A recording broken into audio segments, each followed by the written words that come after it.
श्री गणेशाय नमः। वाणी की देवी माँ सरस्वती की कृपा से आज ये वीडियो मैं आप सभी के समक्ष प्रस्तुत करने जा रही हूँ। इस वीडियो के माध्यम से हम अहोई अष्टमी की कथा जानेंगे। अहोई अष्टमी पर्व से संबंधित विभिन्न पौराणिक कथाएं प्रचलित हैं। इस वीडियो में मैं आपको 2 कथाएं बताने जा रही हूँ। पहली कथा है, प्राचीन काल में एक साहूकार था जिसके 7 बेटे और 7 बहुएं थीं। इस साहूकार की एक बेटी भी थी जो दीपावली के अवसर पर ससुराल से मायके आई थी। दीपावली पर घर को लीपने के लिए 7 बहुएं मिट्टी लाने जंगल में गईं तो ननद भी उनके साथ जंगल की ओर चल पड़ी। साहूकार की बेटी जहां से मिट्टी ले रही थी उसी स्थान पर स्याहू अपने 7 बेटों के साथ रहती थी। खोदते हुए गलती से साहूकार की बेटी ने खुरपी से स्याहू का एक बच्चा मार दिया। स्याहू इस पर क्रोधित होकर बोली, मैं तुम्हारी कोख बांधूंगी। स्याहू की यह बात सुनकर साहूकार की बेटी अपनी 7 भाभियों से एक एक करके विनती करने लगी कि वह उसके बदले अपनी कोख बंधवा लें। सबसे छोटी भाभी ननद के बदले अपनी कोख बंधवाने के लिए तैयार हो जाती है। इसके बाद छोटी भाभी के जो भी बच्चे होते वह सभी 7 दिन बाद मर जाते। 7 पुत्रों की इस प्रकार मृत्यु होने के बाद उसने पंडित को बुलवाकर इसका कारण पूछा। पंडित ने सुरही गाय की सेवा करने की सलाह दी।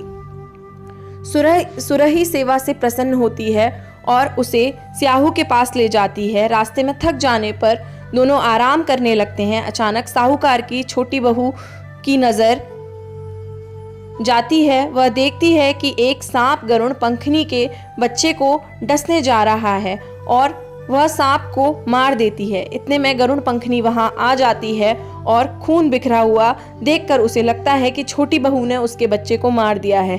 इस पर वह छोटी बहू को चोंच मारना शुरू कर देती है।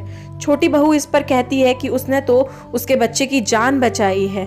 गरुड़ पंखनी इस पर खुश होती है और सुरही सहित उन्हें स्याहू के पास पहुंचा देती है। स्याहू छोटी बहू की सेवा से प्रसन्न होकर उसे 7 पुत्र और 7 बहुएं होने का आशीर्वाद देती है।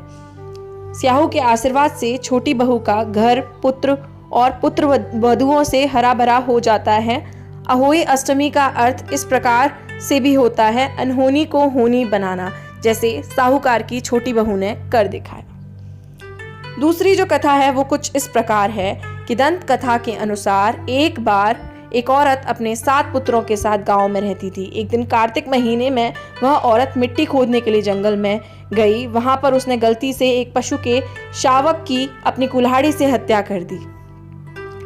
इस घटना के बाद उस औरत के 7 पुत्र एक के बाद एक मृत्यु को प्राप्त हो गए। इस घटना से दुखी होकर उस औरत ने अपनी कहानी गांव की एक औरत को सुनाई। एक बड़ी औरत ने उस औरत को यह सुझाव दिया कि वह माता अहोई अष्टमी की आराधना करे। पशु के शावक की सोते हुए हत्या के पश्चाताप के लिए उस औरत ने शावक का चित्र बनाया और माता अहोई अष्टमी के चित्र के साथ रखकर उनकी पूजा करने लगी। उस औरत ने 7 वर्षों तक अहोई अष्टमी का व्रत रखा और आखिर में उसके 7 पुत्र फिर से जीवित हो गए। अहोई अष्टमी व्रत का महत्व जान लेने के बाद अब यह व्रत किस प्रकार किया जाता है इसकी विधि भी हम जानते हैं। तो पूजा विधि कुछ इस प्रकार है। प्रातःकाल सूर्योदय से पहले स्नान करने के बाद कुछ फल इत्यादि खाते हैं। मंदिर जाना अथवा घर के मंदिर में पूजा की जाती है। पूरे दिन निर्जल व्रत रखना भी प्रचलित है।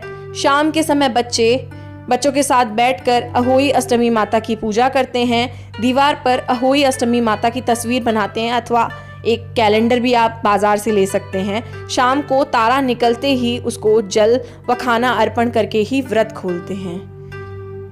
उत्तर प्रदेश, हरियाणा व उत्तर भारत के अन्य राज्यों में अहोई अष्टमी का व्रत प्रचलित है।